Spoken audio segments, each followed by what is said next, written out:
Tuan-tuan sekalian, kita kena ingat realiti hidup di dunia ini, kesemuanya berbentuk sementara. Tidak ada yang kekal, semuanya sementara. Kita sakit macam mana pun sakit itu sementara saja. Tak usahlah mengeluh sangat. Kita kaya macam mana pun kaya itu sementara, tak usahlah ego sangat. Kita susah pun susah itu sementara, tak usahlah ego sangat. Sebab segala-gala yang sedang kita alami di dunia ini sementara. Yang kekal hanya satu saja, Allah Subhanahu Wa Taala. Jadi apabila segala-galanya sementara, mengapa kita nak susah sangat benda yang sementara ni? Nak bermati-matian dengan benda yang sementara, nak bergaduh dengan benda sementara, nak maki hamun dengan kerana benda sementara, nak bersusah payah dengan kerana benda sementara, nak menipu dengan kerana benda sementara, nak menindas orang dengan kerana benda sementara ini.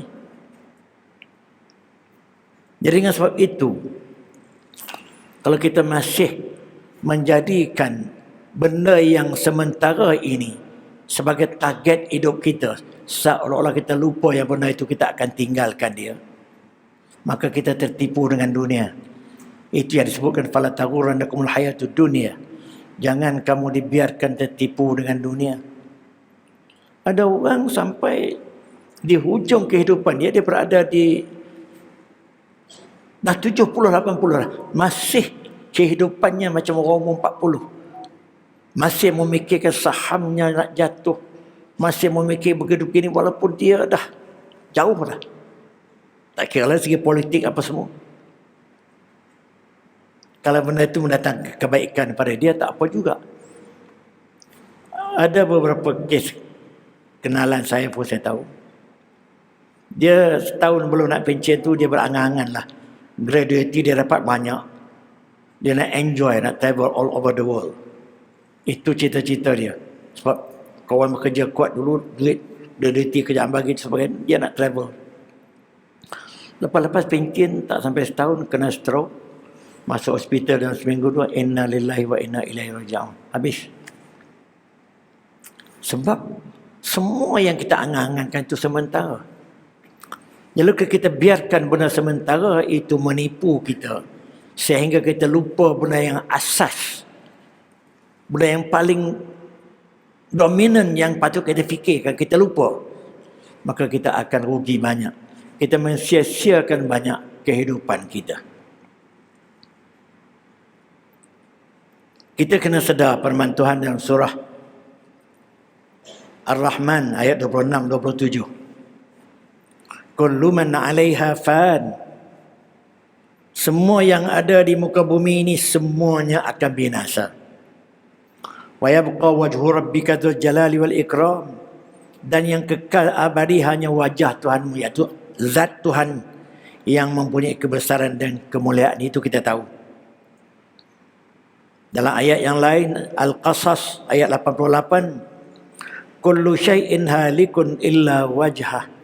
Setiap sesuatu semua akan binasa, melainkan mukanya, zatnya Allah yang tak binasa. Jadi kerana itu tuan-tuan sekalian, fakta yang sementara ini yang banyak orang lupa. Seolah-olah dia mengejar keduniaan dan dia biarkan ditipu oleh keduniaan, sehingga dia lupa yang dia kejar itu sementara. Saya waktu saya buat rumah saya dalam 28 tahun dulu, rumah batu, banglo lah kononnya. Bapa saudara saya datang daripada Kedah. Dia tidur di rumah saya. Hebat rumah Hashim ni. Rumah ni kita tinggal dia. Malah kita hidup, kita akan tinggal rumah ini. Saya teringat sampai sekarang. Betul. Benda itu. Yang rumah tu walaupun sementara dia lebih lama daripada saya. Yang sementara ini. Kemungkinan besar saya akan tinggal dulu di rumah ini.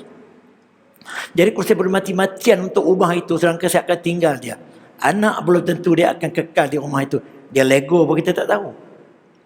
Jadi itu hakikat kehidupan dunia tuan-tuan sekalian. Apabila kita menerima hakikat ini, iaitu semuanya akan berakhir. Kita manusia disebut mati. Benda-benda lain disebut binasa, disebut runtuh, disebut macam-macam istilahnya. Sebagai menandakan benda itu akan tamat. Mengapa kita dibiarkan dibuli oleh benda-benda yang sementara ini, sehingga kita lupa yang lebih abadi daripada itu. Sebab itu tuan-tuan sekalian, kita bersedia untuk yang abadi, yang kekal abadi itu lebih baik daripada kita bersedia bermati-matian untuk yang sementara. Kita akui penting yang sementara ini. Nak pergi Mekah pun dengan duit, nak duduk selesa pun dengan motorkar. Hadis Nabi kata, kebahagiaan kita bergantung pada 3. Isteri yang soleh, kenderaan yang selesa, rumah yang cantik. Betul, tapi tetap sementara. Jadi yang kekalnya ialah apa dia? Iaitu amal kebajikan yang kita akan bawa ke sana. Sebab itu dalam satu analogi orang buat, apa beza antara dunia dengan akhirat? Pernah dengar orang cakap benda gitu? Dunia maksudnya segala benda yang kita cari untuk kita tinggalkan. Rumah besar kita akan tinggal, pangkat tinggi kita akan tinggal, kereta cantik kita akan tinggal, duit banyak pun kita akan tinggal. Itu dunia. Akhirat kita cari, tapi untuk kita bawa. Bagaimana kita nak bawa? Duit. Kita cari duit. Dia boleh jadi dunia, boleh jadi akhirat. Dia akan menjadi akhirat apabila duit itu digunakan untuk kebajikan, untuk infak, untuk berderma. Jadi apa yang kita kumpulkan untuk kita bawa ke sana, maka itu dinamakan akhirat. Tapi apa yang kita kumpulkan sekarang kita nak tinggal di dunia, maka itu dunia.